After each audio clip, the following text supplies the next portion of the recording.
frightening glimpse of what would have been. This is the damage they would have caused, an exact replica of the bomb they were planning to explode, made from 600 kilograms of chemical fertilizer. This reconstruction was filmed with the help of the FBI. It shows how the bomb could have been used in a crowded place to kill hundreds of innocent people. Operation Crevice, April 2004. The biggest anti-terrorist operation ever seen in the UK. A group of young British men inspired by the Oklahoma bombing. In their possession, 0.5 metric ton of ammonium nitrate fertilizer and a deadly formula to convert it into a bomb. I knew that they wanted to get explosive training to do something in the UK. They boasted of connections with Al-Qaeda, taking orders from its number 3, Abdul Hadi. A year and a half before the 7/7 attacks in London, MI5 recorded them meeting 2 of the suicide bombers.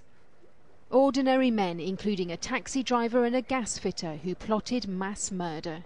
These guys are grabbing the flag of religion and waving it like there's no tomorrow. They were led by Omar Khayyam, a 25-year-old whose grandfather fought for the British Army in the Second World War.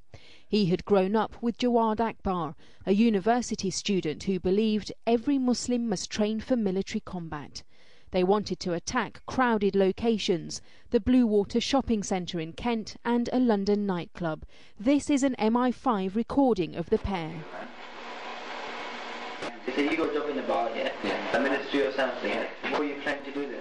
Blow the whole thing up.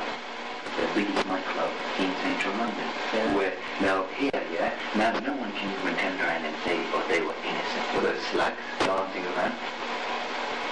I don't think this place is I don't think it's bugged. I don't think it's a car bug. In fact, they had been bugged for months in one of MI5's most sophisticated operations. The security services had first been alerted to Khayyam because he was linked to a cell in Luton raising money for Kashmiri terrorists. We've obtained these pictures of Khayyam using a stolen credit card to raise money. Detectives were then tipped off by staff at a West London storage depot. Khayyam and his associates had rented space for a massive amount of fertiliser, the same type used by the IRA. A hidden camera was installed and Khayyam was filmed marking the bag so he'd know if anybody had tampered with it. He was right to be suspicious. The police had swapped the fertiliser with a harmless substance. Over the next few weeks, hundreds of officers recorded the group as they planned their attack. Police moved in because Khayyam had suddenly bought tickets to Pakistan. Officers feared they were about to lose him. Omar Khayyam's family moved here from Pakistan in the 1970s. He went to a mainly white school and was captain of the cricket team. He was very quiet, friendly, quite a smiley person, but nothing aggressive about him at all. But that changed after he left school. It was a time when extremist clerics were allowed to preach openly in Britain. One of those was Omar Bakri, leader of the now banned group Al-Muhajirun. In the 1990s, he came to Crawley looking for young recruits. Start to fight in the name of Allah. Immediately after Khayyam was arrested, Bakri admitted that the teenager had been one of his pupils. I used to know some of them. I used to see them in the mosque, in the community centre. They are very peaceful, young men. We tracked down a man who grew up in Crawley and saw the influence Bakri was having on the young Khayyam and his friends. It's rooted in psychological insecurities, mainly centred around identity and esteem. I still maintain that these guys are not evil, but their sense of self-righteousness has overtaken all intellect. At the age of just 18, Khayyam made national headlines when he ran away to a military training camp in Kashmir. His family had to use their own contacts in Pakistan to find him and bring him back. But Khayyam remained committed to the jihadi cause. He would often travel across the country raising money for militant fighters. Here in Luton, he met some of the other men who would eventually be charged with him. One of those was taxi driver Salahuddin Amin. During his police interviews, he admitted that the men had trained in explosives. There was like one explosives training, which was only for 2 days, and I was requested by Umar Khayyam and that they want to get trained and then come back to UK. The training was held in Pakistan. During the trip, they received orders to attack the UK. This is the house where they stayed. Omar Khayyam posed as a tourist with Anthony Garcia, another of the plotters. On their travels, the group met an American college dropout, Mohammed Junaid Barbar, a known militant who had given an exclusive interview to ITN just after 9/11. I will kill every American that I see in Afghanistan, and while I'm in Pakistan, if I see them in Pakistan, I'll kill every American soldier I can in Pakistan. Barbar would later turn supergrass, the first al-Qaeda witness to appear at the Old Bailey. His evidence helped convict Khayyam and the 4 others. The trial of the Fertiliser bomb plotters lasted over a year. The jury took a record 7 weeks to reach their verdicts. Omar Khayyam and the rest of his gang were all given life sentences.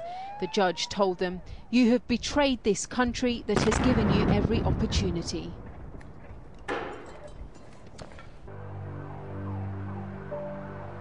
It's what everyone has had to keep quiet about. Connections between those caught and those who got away. Between the convicted terrorists in the Fertiliser case and those who the UK's security services missed, the July 7 bombers.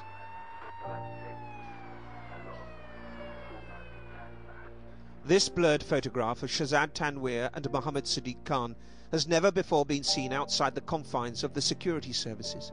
The images are somewhat sharper on the original. It was taken during MI5's surveillance of the Fertiliser bomb suspects in February 2004. A year and a half later, these two blew themselves up on the underground. MI5 observed 4 occasions in early 2004 when Khan and Tanweer travelled down from West Yorkshire to meet Omar Khayyam and others. One was on the 21st of February at Khayyam's flat in Slough.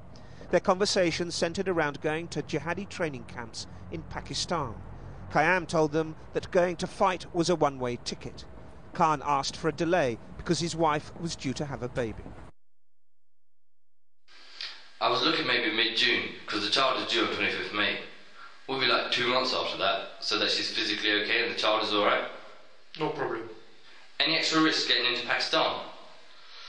We had 5 Bengalis last year, all the way across India into Pakistan. We bribed the guy, you know, when you go to check in, so it was all set up. How much money is needed? Well, you leave with about 20k. With regards to the babe, I'm debating whether or not to say goodbye and so forth. You know what my advice is, right? When the time comes for me to leave, at the end of the day, by telling them, of course we love them, bruv, this much, that we stay away from them, because I know it's better for me and it's better for them. And that's my advice. Their conversation then turned to Pakistan and how they would sign up for college courses in electronics and computers there. And only then would they be approached by their group leader. The only thing I'll advise you here is total obedience to whoever your Amir is, whether he's Sunni, Arab, Chechen, Saudi, British, total obedience.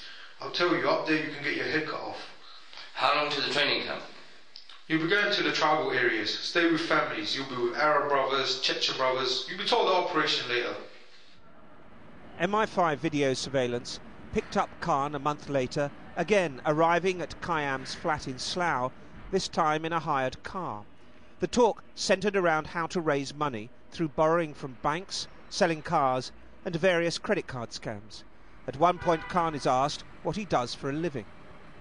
I counsel children. It becomes a very superficial thing, something from within, even from ourselves. I place a lot of emphasis on scholars that we have today. They are not doing their jobs. If they were, we would not be in this situation. We sit on our backsides, moaning and munching for the rest of our lives.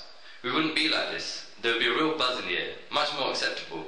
We would not be running and clucking from our families, from our communities, from this and the issues we face. Junaid Barbar, an Al-Qaeda fixer, was arrested in the US at the request of MI5 for being heavily involved with the Fertiliser bomb conspirators, both in the UK and Pakistan. It was only later the security services would discover that Barbar had even visited Khan at his home in Beast.